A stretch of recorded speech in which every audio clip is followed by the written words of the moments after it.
could do it.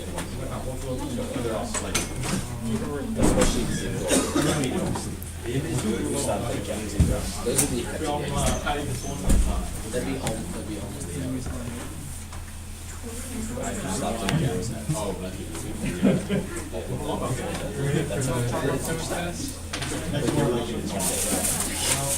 Take 5 minutes of setup for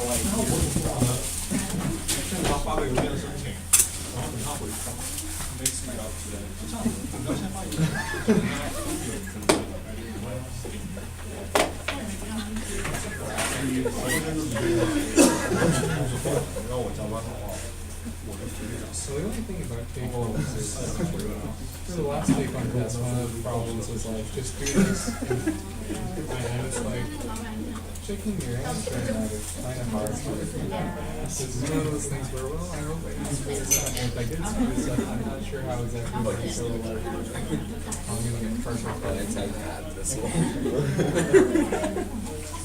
I would, but I'm great.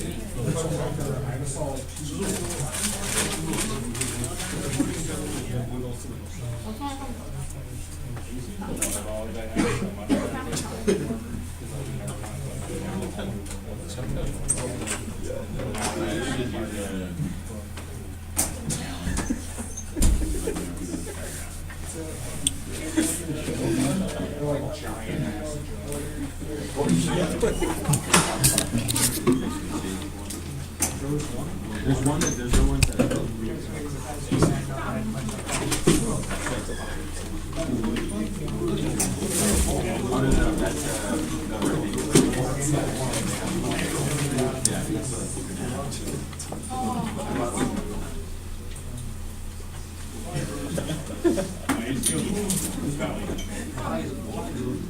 This one was the best. I don't probably keep it like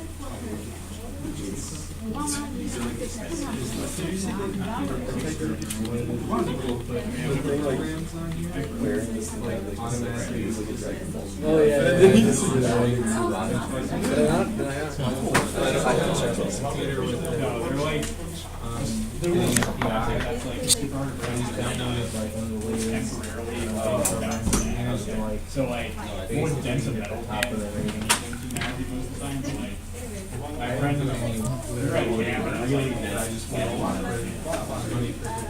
All right, folks. Good to see everybody. We'll go ahead and get started. Today's class. Okay. So for today's warm-up, just to get us going, I just wanted to share one of my favorite sites that's very graphics, systems-y related. It's from this gentleman. His name's Fabian.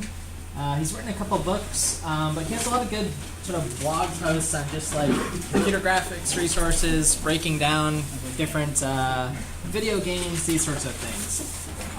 So I just sort of wanted to share this as a resource to check out. He explains the deep magic, as he says. A lot of his blog posts are about taking different game or graphic engines and sort of breaking them down, how they were implemented, these sorts of things. Today we're actually going to do a little breakout activity and do that same thing where we'll be looking at some different graphics engines. So you'll sort of group up with people and then give a short little presentation on it. On just sort of what your findings are. Again, the idea being that we've spent a lot of time with our abstraction building it up, and we sort of want to see what else is out there, how we can maybe improve it, right? If you're going to take the stuff we've done, this code base for your final projects or beyond, right? So that's a little bit on just the warm-up here. Okay, so we're recording. Last lecture was all about scene graphs and terrains.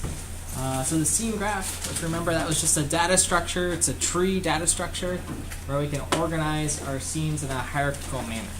Okay? And we can organize everything from the geometry, our cameras, transformations, lights, whatever we have in our graphics scene into this scene graph. And then we actually spent some time working on generating terrains. So we built these terrains using a triangle strip. So that was sort of step one, to render out this grid. And then apply a height map to it to give sort of height and represent a terrain. And then we overlaid a color map over it. Okay, so that's what you guys worked on last week. Logistics-wise for the course, assignment 4 on normal maps, that's still due November 13th, again with the 2 different tracks. I think getting started early and working on at least the brick wall part will be favorable. We have plenty of office hours this week, so take advantage. I know it's been out, or we've got a long time to do it, but it's worth thinking about how to do it, I should say. And also during this time, right, any time from now to the end of the semester, you should be working on your final projects. Right? So at the very least, step 1 is find some helpful resources. Right? If you're doing a final project on particles, find a good OpenGL particle tutorial. Right? We're not going to have a dedicated lecture for that, but at least find your first resources, or just come visit us if you're needing ideas on how to get started and these sorts of things. So that's on the logistics end. Any questions? Otherwise, logistics-wise? Okay, I'll bring up the calendar just to show you where we're at. In the course, we're at week 10. So that means 4 weeks left after today. Next week's lecture will be something, I had to push shadows and stuff off because we need to learn about what a frame buffer is first, but something OpenGL at the start. And then we're going to look at some different APIs next class for doing graphics. And then we've got ray tracing, probably our quiz right here. And then the last class is sort of a course wrap-up. What did we learn? Get your exams back. Show off some final projects from folks. So not much left. So your Wednesday nights will be free again soon. All right. So yeah, any questions about what's going on? Yeah. So the class for Thanksgiving, is this class not week that week, or is it like a digital thing? Oh, let's see. Do I have? No class, Oh, let's see. What did I put here? It says. Oh yeah. There's no class. All right. We're one. That's right. We get that Wednesday off. Don't come to class then.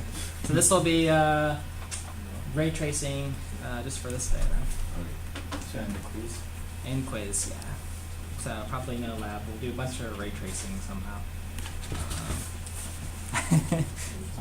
Oh wow, yeah, semester is going to go really fast now. Yeah, so Wednesday is a university holiday, so don't show up then. Yep. It's going to be on the 28th. I'll mark it on the calendar. It should be short, meaning like 45 minutes in that range. It's going to be a short exam.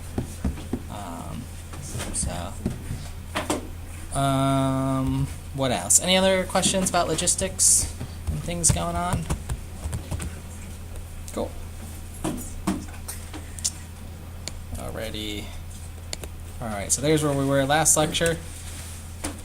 Moving forward, so we're into, if you're sort of following along, Learn OpenGL and Advanced OpenGL today, and our topics, frame buffers. Okay, so we're sort of moving on, to a different topic, I guess that sometimes gets left out of graphics courses, so we've got to get to the cool stuff. So the term frame buffer, it's got this term buffer in it, and we've looked at different types of buffers in this class, right? Vertex buffers, where we've stored our geometry data.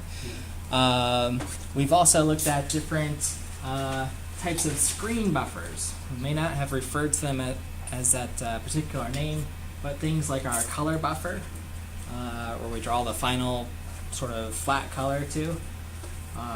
And we at least see this sort of GL clear color buffer bit. Okay, that's when we're like refreshing our scene. Then we've got the depth buffer, which we've looked at, right? Also known as sort of the Z buffer, which tells us which fragments to draw for what's closer. We haven't covered yet the stencil buffer, but if you're following around Learn OpenGL org, you've seen this. It's a way to sort of mask or hide away things. And these are all buffers that have to do with sort of drawing or refreshing things to the screen. Okay, so here's a sort of individual look at buffers. Right, color buffer just draws something. Stencil buffer is another example that says, hey, hide everything that's not a 1 here, mask it away, and it just gives us part of the scene. And these are all different types of screen buffers. And then the depth buffer we've looked at a couple of times. So here's a color buffer on the left, depth buffer on the right. Again, darker pixels are closer to us in this drawing. So, looking at some of these things, these different screen buffers, we want to know what's the mechanism for storing them. Okay, so they've got to be stored somewhere. In particular, we get the color, stencil, and depth buffer for free. Those are 3 of the 4 we get. But really what we're talking about when we refer to these, they're frame buffers. Okay? OpenGL lets us define our own custom ones beyond these ones that we get for free. And when we create them, they're frame buffer objects, or FBOs. You might see them labeled. Okay? And again, the real power here is we get to draw whatever we want to them. Okay? And we'll sort of see how that's applied today. That's what our lab will be about. So again, for our different buffers, stencil buffer is an example of this. It's what information to emit. Depth is which fragment's closer, and color buffer is what's our final color that we actually want to draw to the screen. Okay, so first I want to look at a little graphic study. We've taken a peek at some of these before. Looking at our modern OpenGL pipeline, again, just as a reminder that this is a really powerful thing, something we didn't have for a long time. When we focused on just our programmable vertex shaders and our fragment shaders, but we get to define, again, how the final scene gets drawn. Okay, that's the whole sort of point of modern OpenGL, modern GPUs. So looking at this, I'll look at a little graphic study. It's from Doom, from Adrian Courage, who does these little graphic studies. And just how does he sort of build up the scene? Or he didn't build this game, but how did the makers of Doom build up an individual frame? Okay. And there's a lot of other graphic studies on this site we can check out. I think we looked at Metal Gear Solid earlier. And sorry, they're all like action and sort of violent games, but that's what he's got. But here's sort of part of the first piece of information coming out from Doom. It's the things that come from our texture maps, these albedo maps, that are drawing the color for different objects. Okay, so there's just some giant texture in the case of Doom, where they're putting all the different textures of an object. Right, this is a really huge. They call it a mega texture, and sort of draw things out. What do the walls look like? The characters, the weapons, or whatever. Okay, and that's again the stuff that's going to sort of draw to our color. Then there's also additional lighting information that's stored. Okay, so this information is pre-computed, again in the texture, but it's stored. And it's actually calculated every frame. So I've got some notes if you read through the study that these are the depths the character is away from different objects that are within view. Okay, so these are a bunch of little depth maps for different objects here in the game. Okay, so there's some of that information being stored. And then there's something else, we've never talked about. This is called a velocity map. So there's characters, in video games sort of moving around left and right, depending on, how left they are or how right they are. Right, we've sort of looked at normal maps, which encode, directions in each pixel based on the R, G, and B value. Okay, so there's these velocity maps. Okay, so this is something new. And that's calculated every frame and stored in a texture like this. Then there's the depth map. Okay, we know we have that. That's something OpenGL gives us, but that's calculated every frame again. And then we know about other things that are sort of artist created or maybe generated on the fly. Normal maps or specular maps, more textures and information that are stored and computed as needed. So there's some trends here. Some of these things are statically computed. Some of them are calculated every frame. And the point is that we're not seeing them. They're being stored somewhere. Okay. And all of these things, like the velocity map's kind of a nice example.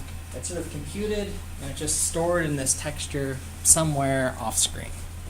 Okay, and we're going to use all these images to compute the final result of what the final, what you see when you're playing the game. Okay, so something more than just color, more than depth, and so on. Okay, so let's figure out how we can use these frame buffers.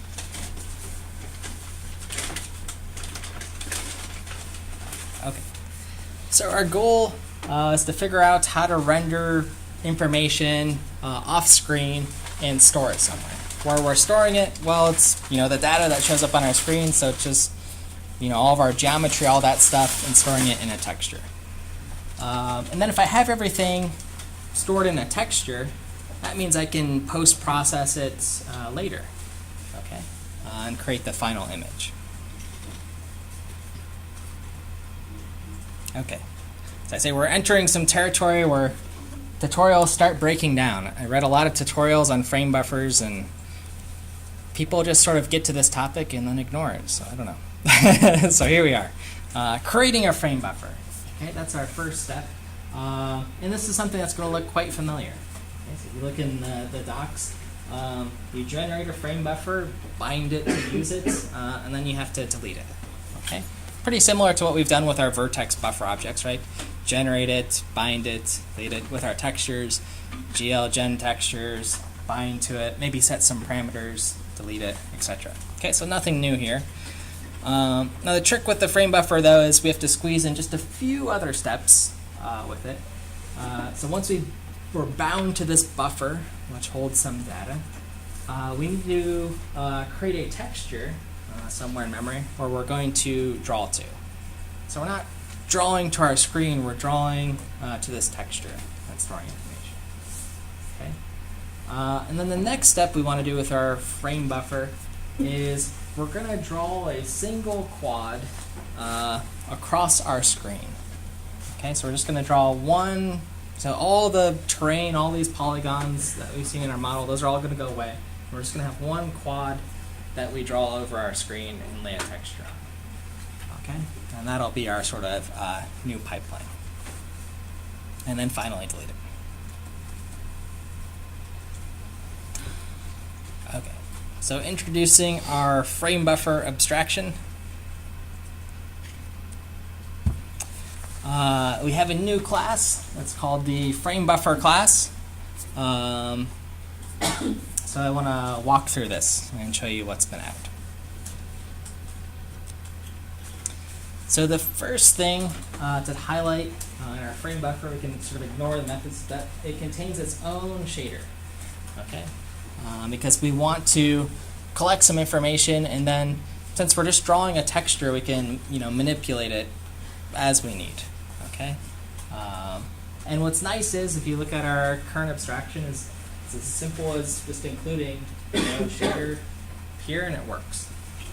Okay, so good abstraction. Okay, so what's the frame buffer doing when we create it? In the constructor, well, we're going to work with our shader, initialize it, load two new shaders. So this is the first time in the class that we're not just working with one vert.gsl or frag.gsl. We'll have a separate one for our fragment shaders. Okay, and that's what gets set up in the constructor. Okay, so now we finally have two different sets of shaders.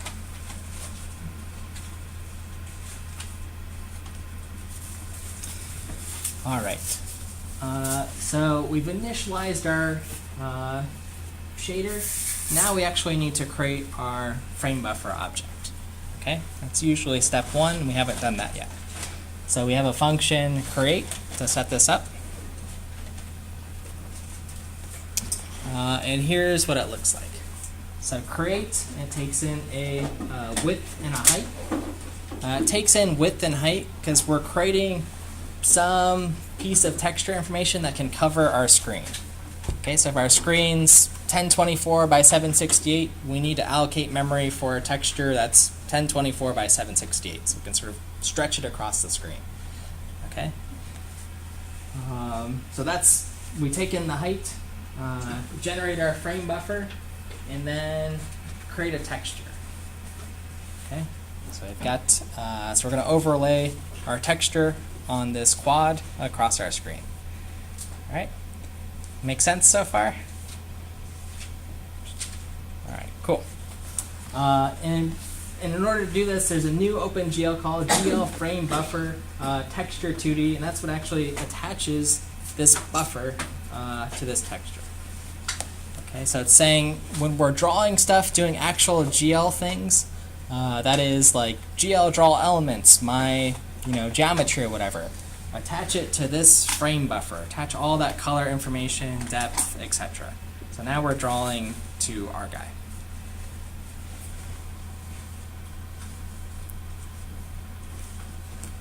All right. There's a little extra setup here. You'll notice in the code today on something called a render buffer. That's similar to a frame buffer. We don't need it yet. Here's sort of an aside. You'll see the two different terms, sometimes used interchangeably, but that's not correct. Render buffers are just sort of a bucket of bytes you can dump image data in. Frame buffer is an actual texture that we're drawing to. Okay, so we're drawing actual texture data. Okay, so just a little aside on that. So back to our frame buffer. Where do we actually use it? Where are we going to use it in our abstraction? Well, we have something called the renderer. And this is our .h file, so this was introduced at least in our last lab. If you saw it, that's where our scene nodes are and so on. And this is sort of our master class. That's going to sort of decide on how things are drawn in our scene.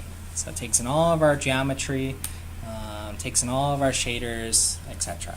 Okay, and we have one renderer per SDL program. Okay, a renderer could have any number of these frame buffer objects, just like we saw in Doom. It had that velocity map, the lighting map, etc. Okay, so a renderer consists of a bunch of these frame buffers we can draw to.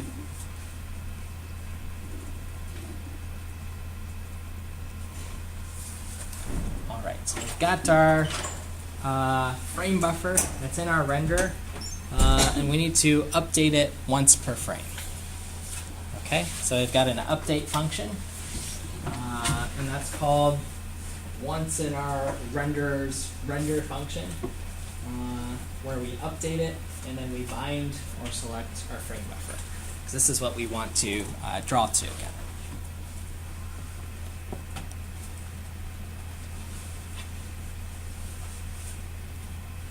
Okay. Now in our render, again, nothing's going to actually change. We're not going to change the way that we've been doing anything in OpenGL. All I've done, again in this code, is selected our frame buffer by binding to it. Again, that's how we select things. I do all of our drawing here in our render, whatever you put in here. Maybe you're creating terrains, your OBJ models, etc. And then I unselect your buffer, which says, hey, stop drawing here. Okay? So that's all that's been done so far.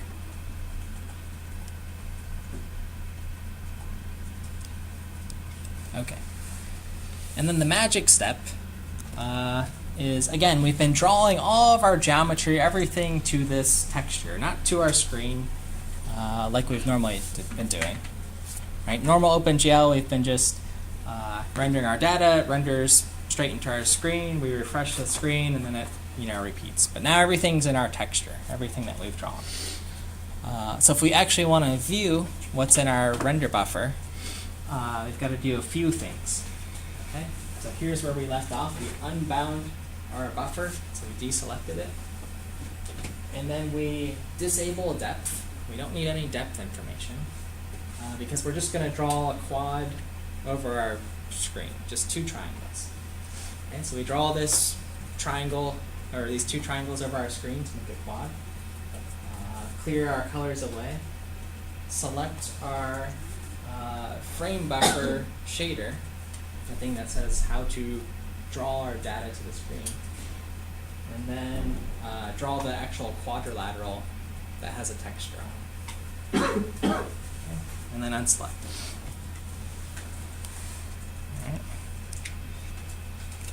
All right. And if I do this, you should see, ta-da, the exact same thing that we've already seen. All right. And then the sort of like magic step is, did we actually draw this scene to a single quad? And if you run this through GL polygon mode and wireframe, this is what our scene actually looks like. Okay. So we've drawn everything just to a texture, drawn a quad, and then textured this quad with our scene. All right.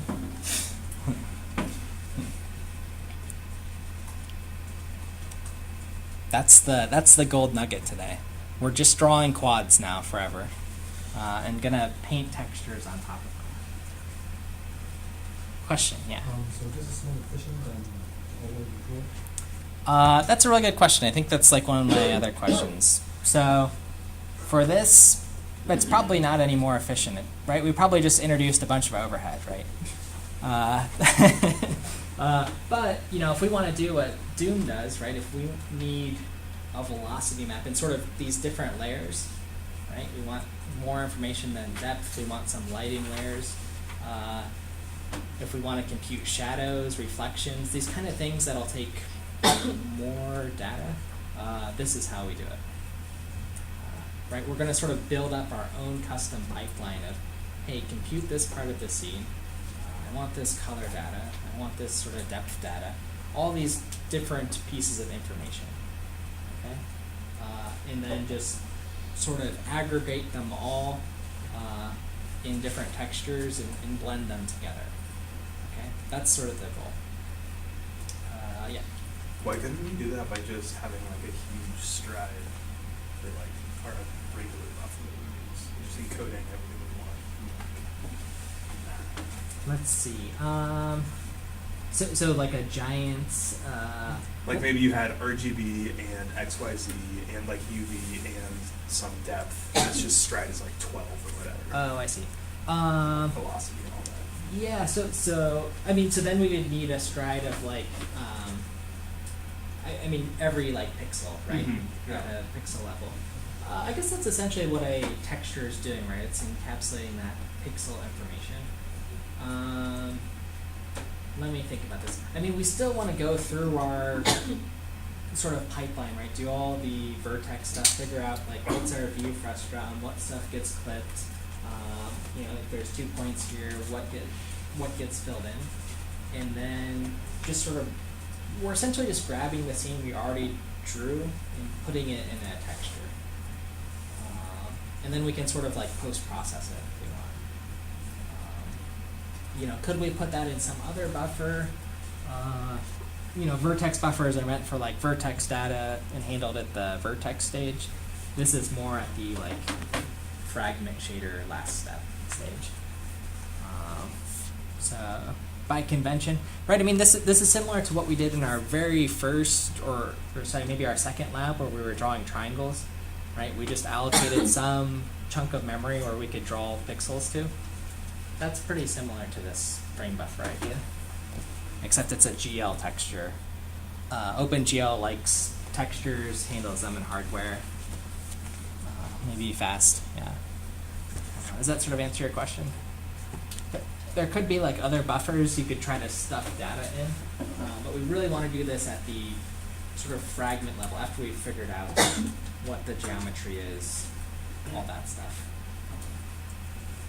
There were some other questions. No? Okay. Other questions on this? It's short enough, I'm going to highlight the main ideas again. And you have this as sort of a walkthrough. So we create our frame buffer.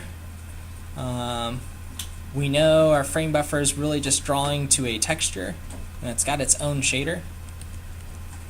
We have a new abstraction, right? It's called framebuffer.h, where all this work's being done.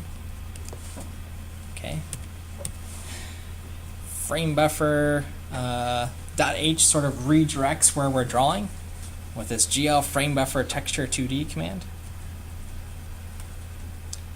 Our frame buffer is stuffed into our renderer. This is sort of our master class. Okay. Our renderer holds like our scene graph, holds our frame buffer where we're actually drawing the image. So it's sort of the master class here. Let's see. When we're rendering, we're selecting our frame buffer to draw to. Doing all of our regular drawing, nothing's changed here. In between where we update and bind our buffer and then unbind it. And then the only magic step at the end is that after we've drawn to our frame buffer, we're going to draw a quad and then render our frame buffer texture to that quad. Okay? That's what we've got. Other questions on this idea? And then here it is, just a texture over a quadrilateral.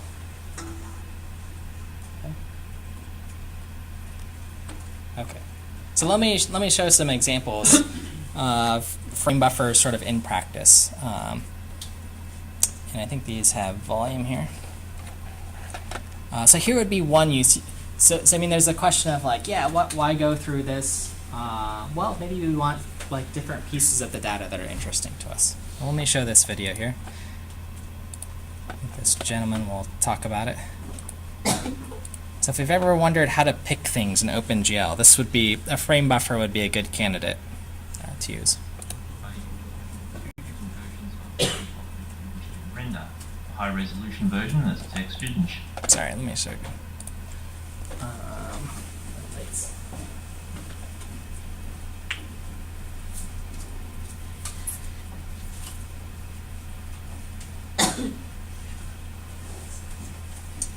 Alright, so this one they're going to talk about how do I pick things in OpenGL. Right, you want to pick individual vertices or parts of an object for user interaction. object selection in OpenGL is achieved by having two different versions of every object you wish to render. A high resolution version that's textured and shaded. You also have a low resolution version where everything is disabled except for the color. Every object is a slightly different color red in this example. I then read the pixel back under the mouse from the frame buffer and match this up to the textured version.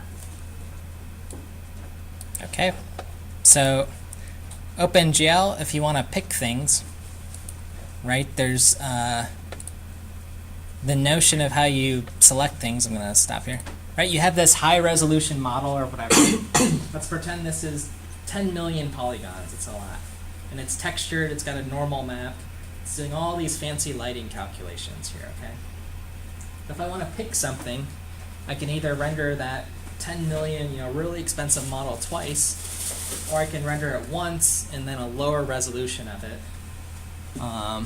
That's drawn to a separate buffer where I do my sort of selection stuff from. Right, so here's the scene rendering as the user sees it. Here's sort of the background. Let's see. So just before you're about to render it, you draw this thing really quick in a buffer. You figure out, hey, where's my mouse? Oh, this is a red pixel, a unique red pixel, so I'm selecting this thing here. And then you draw the actual thing here. Okay, so you're using this sort of behind-the-scenes information about your scene to do selection. Okay, this is a color buffer approach. So one of your frame buffers just stores the color information. So you said, hey, I don't need, depth or any of these other fancy buffers, just one version here. Okay. So this is how you do selection in OpenGL. Folks, comfortable with that example? All right, we're starting to like frame buffers more. Let's see some other examples. Another one. Here's another one. Here's sort of just for debugging, showing what's going on. Right. So this isn't Doom. This is just a simple, something we can implement.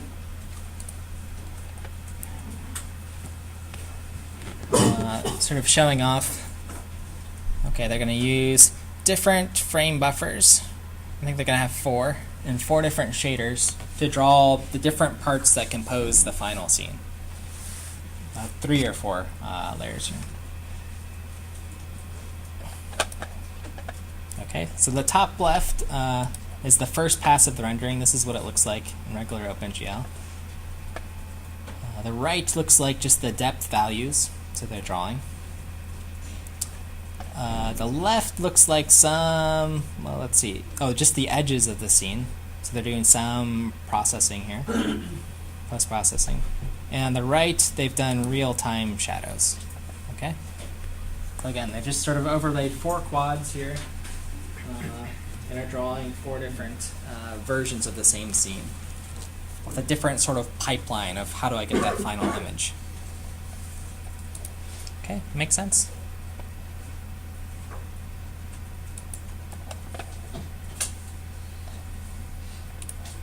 Any questions on this one or what's going on? This is just sort of very explicitly showing the different stages of the pipeline. So they've done some work, rendered it to frame buffer, and then they said, oh, I want to do some more work, so they change the fragment shader or something, render it to a different buffer, that's this quad.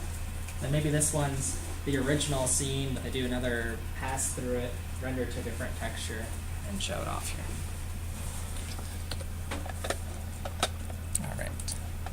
Let's look at one more. Here's another frame buffer object.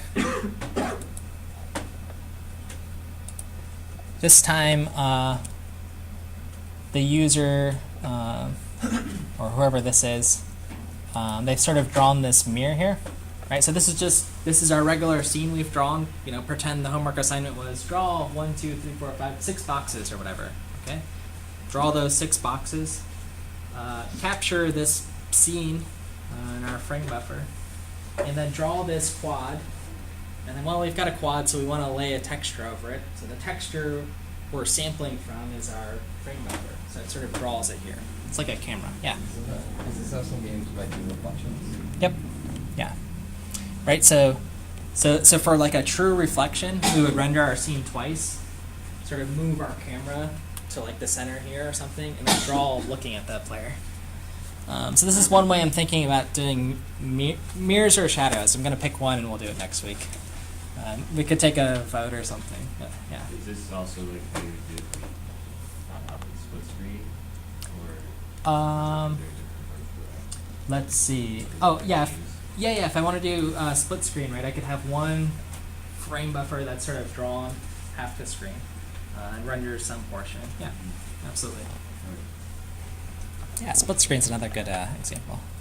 But yeah, this is a sort of, again, this is expensive to do a mirror because you have to render the scene twice. So if you have lots of mirrors, you render it over and over again. But it's the right way to do it. It's the most correct way to do it. Because you're getting exactly back what you need. So they've just positioned a camera sort of pointing out, wherever this thing's facing this guy. Okay. Which is pretty cool. Let's see. And I think that's okay. So those are the examples. Let me switch back to this guy. Okay, so so those are some like more applications of like sort of the why, the frame buffer. I mean, the actual implementation I ran through, not super interesting, right? You generate a buffer, stick a texture in, and it's got to fit somewhere in our rendering infrastructure. Okay, that's really all that's going on, and we don't want to get too lost in those details. Where we want to sort of push ourselves today is by doing some post-processing. right? So post-processing, right? Maybe you've seen this term in, Photoshop or something, right? You take a picture of someone and you want to post-process the photo, get rid of their red eye or whatever. You select it and change the image. That's sort of what I think of like post-processing. Touching things up. But we're going to do our sort of touch up in the fragment shader, right? Because we've got this texture data. Okay, so here's a simple like post-process. Okay, so again, if my claim is that we've put everything in just a texture, we have this sampler 2D that we can play with in our fragment shaders. Okay, so I can invert the color of our scene by just subtracting 1 from everything, or 1 from the original color. Right, so if something's really light, it becomes dark. If something's vice versa. Okay, so that's a sort of cheap inversion effect. Taking this further, right? People don't just invert the colors, but they try to do different effects. So we saw in one of those, like edge detection, right? Just detecting the edges of things. This is super important for things like computer vision and sort of identifying objects. But you implement what's called a post-processing kernel. Okay, that's a fancy way of just saying a filter, right? Some way to filter an image. A grayscale filter, a filter that just shows me the edges, a filter that blurs the image. Okay, what these filters are, or kernels. Again, the technical term is like convolution matrix, because it's a matrix. I'm looking in the middle here. This is like the original pixel value that I want to change or add something to. And then the pixels, then I'm sampling from the pixels around and saying, hey, give me 1 value less than this, and sort of averaging them together. Okay. So that's what's going on. Like the identity is just saying, hey, give me the original value and don't be influenced by anything else. Edge detection needs a couple kernels. Sharpen sort of says, hey, make the pixel I'm looking at 5 times brighter. Okay. So that's the idea. Let's see. So here's some examples from Learn OpenGL. Here's one for just like blurring, the blurring kernel. Okay, what it looks like. Yeah, question. Why was the identity not the identity matrix? Because the like middle is like the original pixel. It's just like 1. Yeah, so we're looking at matrices in like a different term now. It's just the middle thing's the original pixel, and then the adjacent in the upper left corner from whatever pixel we're looking at, the one above it, and so on. Yeah. So is the kernel applied to every single pixel individually, or is it also sometimes used to like compress the image a bit? I guess it could be used for like some sort of decompression. But to answer your first question, it's applied to every single pixel. Okay. Right, and since this is in the fragment shader, I can do this very quickly on our GPUs in parallel, but on a fragment by fragment basis. Yeah. How does the kernel work in like one of the corners where it doesn't have like a left adjacent pixel or something? Yeah. Bounds checking. Yeah. Yeah. Yeah. Just ignore it. There's probably some. You could get some artifact on the corners. In fact, if you ever take those, like, is this image real kind of tests, that's where to look at, like, the corners of these things. Corners, shadows, and lights. You can tell. Okay. So there's a couple examples of the kernels, right? So this is what you're going to be doing in lab today. The frame buffer abstractions given, it's applied in the render. But the shaders, the frame buffer, object, vertex, and fragment shader, are just drawing the original scene. So we want to post-process it. Right? You can start by, if you want just the quick and easy, is just play around with this, invert the colors. That's kind of fun. But then it's to actually apply this kernel. Right? So you'll have these offsets that say where you're getting the different pixel values, that sort of matrix. The kernel you want to apply, and then sort of iterating through it to compute some new fragment. Okay? So you have a bunch of those that you can play around with. And there's lots of great examples. This one's taken from loan and OpenGL.com. I think they just did a nice job with it for the blur in that example. And you can create your own effects. The Wikipedia, right? You can try out some of these effects too, and they just sort of magically work. It's all magic. No, it's not magic. Just kidding. Any questions on what your task will be? You'll just be working in the GLSL file, so you shouldn't need to compile anything, or compile it once, and you should be good to go. You'll just be working in the fragment shader for your lab. Any other questions? Okay, cool. All right. If not, so we'll hop into the lab after our rendering study. Okay, this is our sort of breakout activity here. And it goes, it's sort of introduced with this, our abstraction. I think we're at a pretty good point. The frame buffer class, for me, I created this, so for me to implement this didn't take a lot of time. If you're familiar with the code base. But if we want to add more components, which we're going to be adding, a scene graph soon, or different data structures, or things even like split screen, mirrors, reflections, we really want to start thinking about what our sort of drawing pipeline is going to be. Okay, now we've got this idea too of frame buffers where we can have like multiple passes through our scenes. I think it really opens up the doors for what we can do. So, some questions we might even just start asking. Well, the one that was asked was, is what we're doing now any faster than what we normally did? Probably not, is the answer. But can we do cool things? More cool things? Probably, right? In different passes, and we can sort of optimize. Then the next question, why even bother? Is this sort of like, well, look at Doom, that looked cool, right?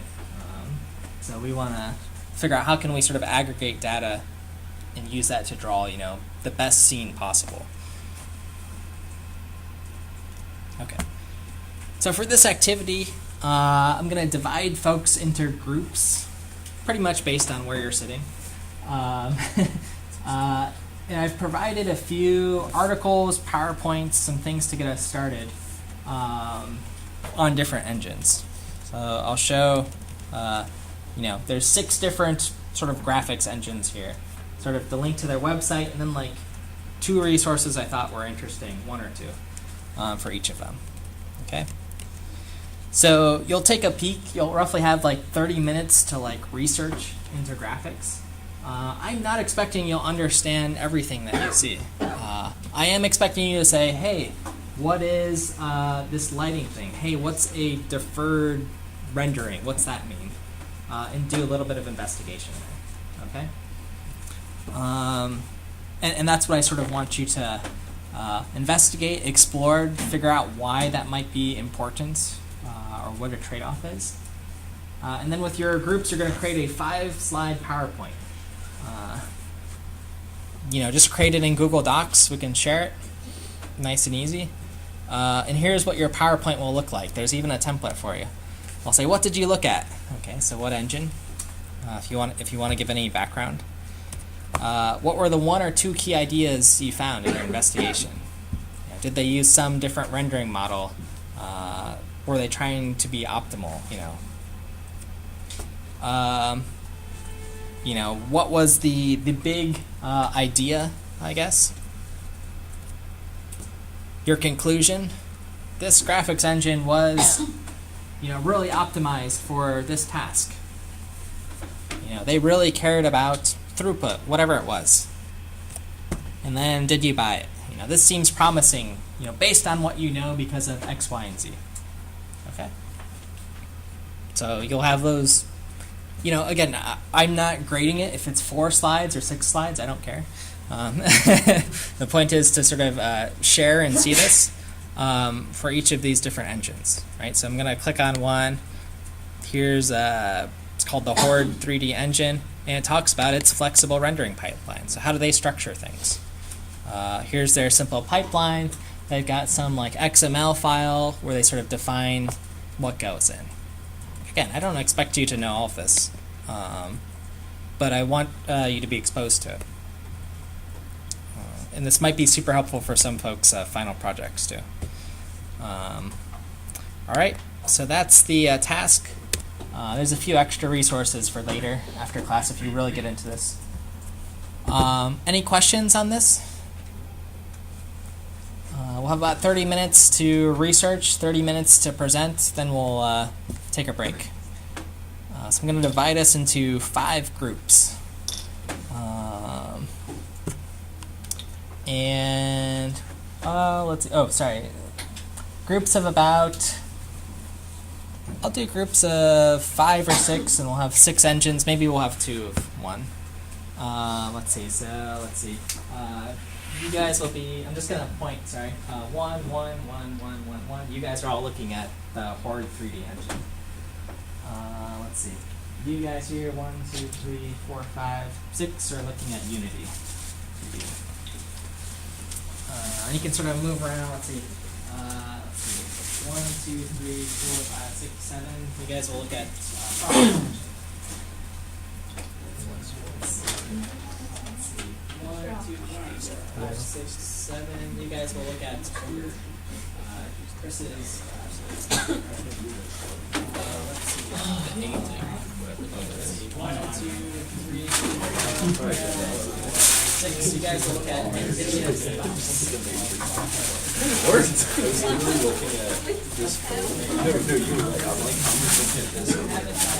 Okay, I'll make offsets.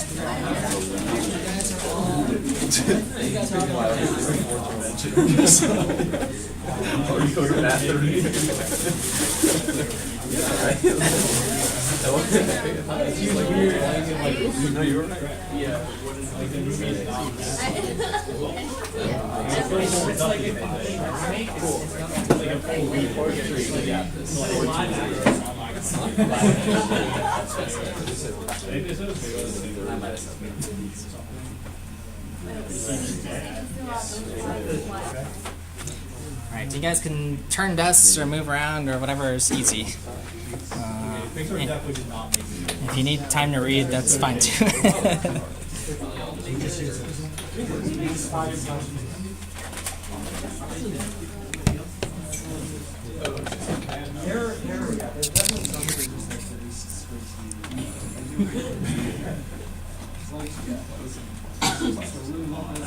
Before we look into ogre, we have to look at some a new Shrek project is coming. So it won't be Frostbite, yeah. Frostbite, you guys might have to be a little digging. It's a highly proprietary engine. But this should give some hints, yeah. Shrek 4.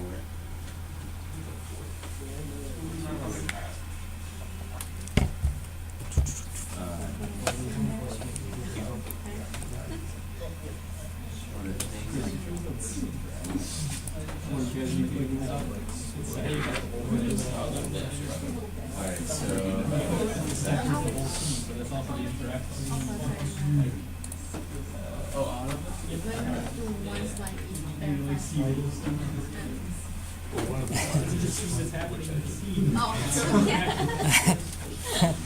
Who's got that one? Yeah.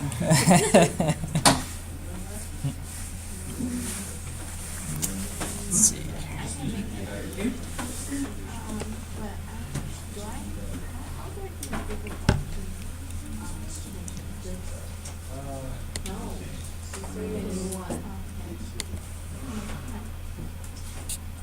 I guess I can use a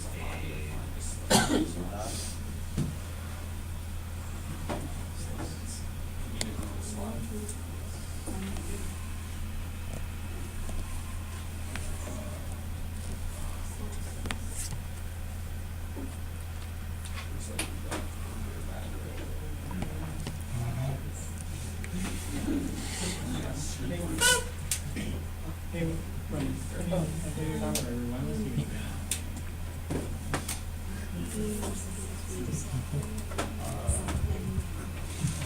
Oh shit.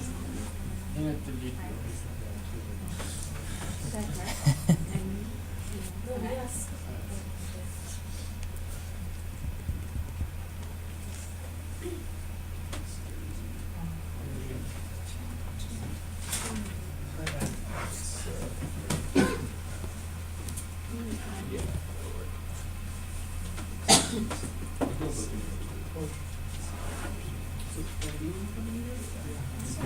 I guess I should have control.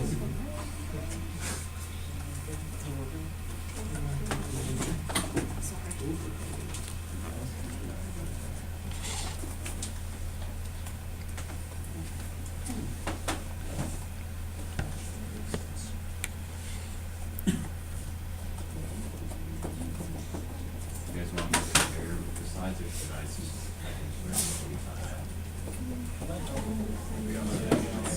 What are you?